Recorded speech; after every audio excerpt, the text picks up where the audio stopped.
Je m'appelle Martin Robert, je suis historien de la médecine. Je suis actuellement chercheur postdoctoral en histoire de la médecine à la London School of Hygiene and Tropical Medicine et je vous présente pour l'Écomusée du patrimoine funéraire et commémoratif mon livre qui s'intitule « 7 sciences nécessaires, dissections humaines et formation médicale au Québec ». C'est un livre qui parle surtout du 19e siècle et en particulier des dissections humaines dans le monde médical, donc les étudiants en médecine qui devaient, dès leur début de leurs études de médecine, disséquer des corps humains. Donc, c'est surtout à propos des conflits qui tournent autour de la manière dont on se procurait des corps pour les facultés de médecine et les écoles de médecine au Québec, notamment à Montréal et dans la ville de Québec. Et donc, le livre est paru en 2023 chez McGill Queen's University Press et il est désormais disponible. Alors, ça me fait très plaisir de le présenter à l'Écomusée. Alors voilà, sans plus tarder, j'invite Martin à prendre une dizaine de minutes, peut-être quelques minutes de plus, pour présenter ton livre dans les deux langues.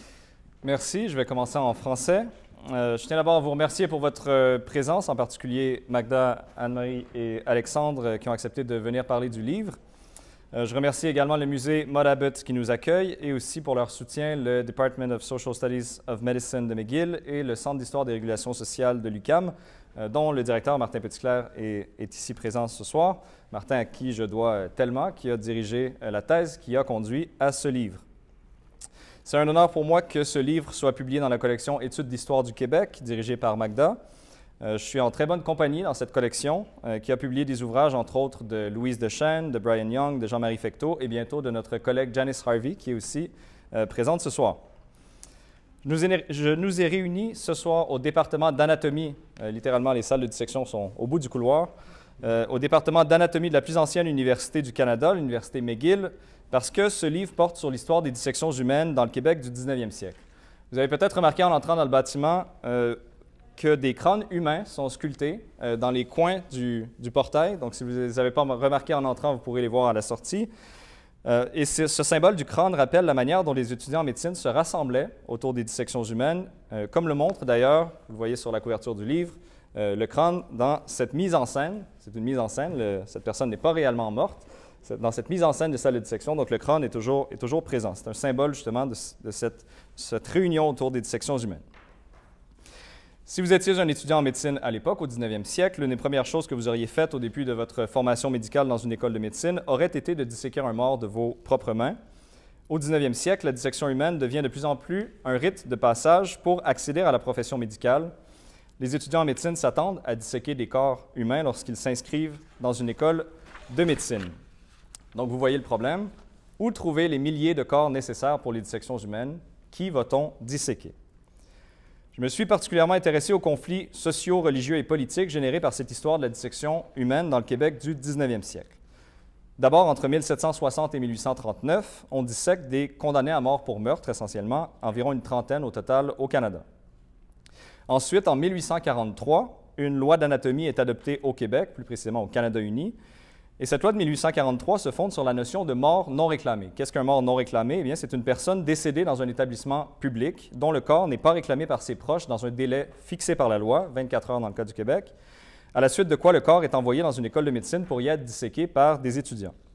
La loi de 1843 repose donc sur une logique, si vous voulez, de rétribution, c'est-à-dire que les personnes prises en charge en institution rembourseront en quelque sorte les fonds publics dépensés pour leur prise en charge en contribuant à la science médicale par leur propre cadavre si personne ne le réclame. Cette loi de 1843 est en grande partie un échec, notamment parce qu'aucune sanction n'est prévue pour les contrevenants. Et comme elles ne peuvent pas facilement obtenir des morts non réclamées, comme le prévoyait la loi, les facultés de médecine et leurs étudiants obtiennent les cadavres nécessaires aux dissections humaines de différentes manières, et en particulier par des enlèvements de défunts dans les lieux de sépulture. Donc, le livre documente toute la portée des enlèvements de défunts pour les dissections humaines au Québec au 19e siècle. Comme vous pouvez l'imaginer, les enlèvements de défunts font scandale, surtout lorsque les étudiants en médecine commencent à accepter de remettre des corps volés en échange d'argent, surtout dans les années 1870. C'est dans ce contexte de scandale qu'en 1883, l'étudiant en médecine Joseph Fontaine est traduit en justice pour avoir enlevé un corps à Montréal. Et des étudiants de toutes les écoles de médecine de Montréal se rassemblent pour le soutenir près du Champ de Mars, là où se trouve à peu près aujourd'hui l'Hôtel de Ville de Montréal. Lorsque les policiers essaient d'expulser la foule d'étudiants de la salle d'audience, une émeute éclate au cours de laquelle certains étudiants se battent avec des policiers en brandissant des os humains provenant des salles de dissection. C'est ce que j'appelle l'émeute des fémurs de 1883. Ça semble anecdotique, mais cette émeute des fémurs déclenche une mobilisation de la profession médicale pour mettre un terme, une fois pour toutes, aux enlèvements de défunts au Québec, toujours en 1883. Une loi d'anatomie est adoptée qui menace cette fois-ci d'amende les écoles de médecine et les étudiants. Donc, à partir de 1883, on dissèque quasi exclusivement des morts non réclamées dans les écoles de médecine. D'où viennent ces morts non réclamées? Bien, la plupart viennent des hôpitaux psychiatriques, en particulier de l'immense institution psychiatrique que vous voyez lorsque vous entrez ou vous sortez du tunnel Louis-Hippolyte Lafontaine. Vous savez, cette grande institution qu'on appelle communément Louis H. Eh bien, c'est la source, si vous voulez, principale de défunts, de morts non réclamés dans le Québec de la fin du 19e siècle et du début du 20e siècle. Dans toute cette histoire, ce qui est spécifique au Québec, c'est d'abord que nous sommes dans un contexte impérial hybride, donc français et britannique, qui a entraîné l'établissement d'institutions médicales distinctes pour les catholiques et les protestants, les anglophones et les francophones. Deuxièmement, le Québec se distingue par l'importance des institutions religieuses dans le monde médical. Après le soulèvement des patriotes de 1837-38, les élites laïques, notamment celles issues des professions médicales comme la médecine, sont plutôt désorganisées. Du moins, c'est la façon dont je l'interprète. Et donc, l'Église catholique et les communautés protestantes s'impliquent plus que jamais dans la création d'institutions, notamment des écoles de médecine. À partir des années 1840, les organisations religieuses comptent donc parmi les principaux soutiens de la profession médicale. Enfin, troisièmement, le Québec se distingue par l'importance des scandales, comme je viens de le montrer, concernant les enlèvements de cadavres. En 1881, ce sont les scandales qui conduisent le gouvernement provincial à reprendre le contrôle de la dissection humaine par le moyen d'une loi, à la suite de l'émeute dont je viens de parler. Le personnage principal, si vous voulez, de cette histoire, c'est le mort non réclamé, c'est-à-dire le mort négligé, à qui personne ne veut donner une sépulture. Seule la dissection des morts non réclamés sera autorisée. Bref, les dissections humaines ont joué un rôle fondateur dans la profession médicale au Québec. Elles ont créé un sentiment d'appartenance à la profession médicale chez les étudiants en médecine et ont favorisé la cohésion de la profession. Je termine par une anecdote. Je termine la partie en français, je vais le refaire en anglais ensuite. Je termine par une anecdote tirée des mémoires de Francis J. Shepherd, qui était étudiant en médecine à McGill, ici, en 1869. Donc, Shepherd raconte qu'au début de l'année universitaire, les étudiants étaient invités à un banquet de fromage et de crackers avec un tonneau de bière dans la salle de dissection. Donc, j'ai le plaisir de vous annoncer que nous poursuivons une tradition de près d'un siècle et demi en partageant ce soir un verre et du fromage ici au musée Maud Abbott. Qui sont très bien vus. Une expérience unique, marquante, rassembleuse, etc. La question du rapport des médecins au corps mort, je crois, était de toute évidence différente au 19e siècle par rapport à aujourd'hui. Et l'un des aspects de ça, c'est notamment le fait que lorsqu'il y avait des chirurgies, par exemple, ou des dissections, parfois les médecins rapportaient des spécimens, donc prenaient des organes, par exemple, d'un mort et le rapportaient dans leur collection personnelle ou leur collection, l'apportaient notamment à la Medical Chirurgical Society, je crois que c'était le nom à McGill, donc les présentaient à des collègues, etc. Et donc, il n'y avait pas l'aspect de consentement du patient ou toute la notion d'éthique médicale qui est devenue si importante aujourd'hui. Donc, clairement, c'est un indice, en tout cas, du rapport très différent aux morts à cette époque chez les médecins.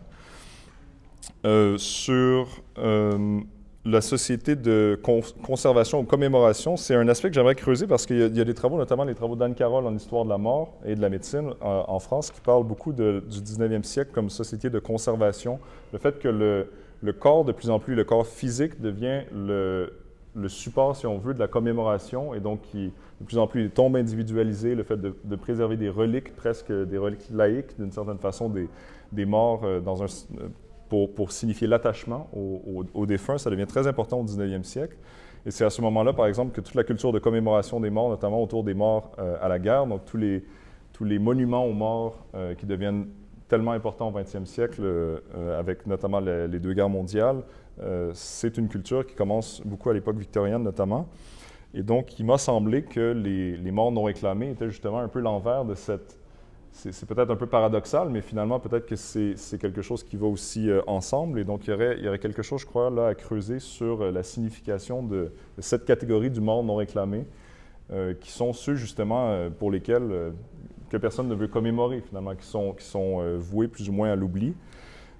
Et qui sont donc envoyés aux salles de dissection. Et pour l'aspect des archives, tu disais le travail de l'historien qui redouble un peu les corps. Il m'était venu à un moment donner une analogie que j'ai finalement pas utilisée parce que ça me semblait un peu tiré par les cheveux, mais l'idée de dire que les archives sont un peu comme le cadavre de l'historien d'une certaine façon. C'est-à-dire que c'est le passé mort, c'est les documents qui restent, et donc c'est notre façon d'analyser une vie passée qui n'est plus, et donc qu'on retrouve simplement par des traces comme ça qui sont inertes dans les documents. Et donc, il y a une analogie peut-être entre archives et cadavres, mais quand même, il me semble que le livre ramène cette histoire à la vie, et comme on le voit aujourd'hui, tous les morts du 19e siècle dont on discute aujourd'hui entrent vivants. C'est une façon aussi par le travail de l'historien, de faire en sorte que cette histoire continue à vivre parmi nous. C'était assez bref? C'était super. Formidable.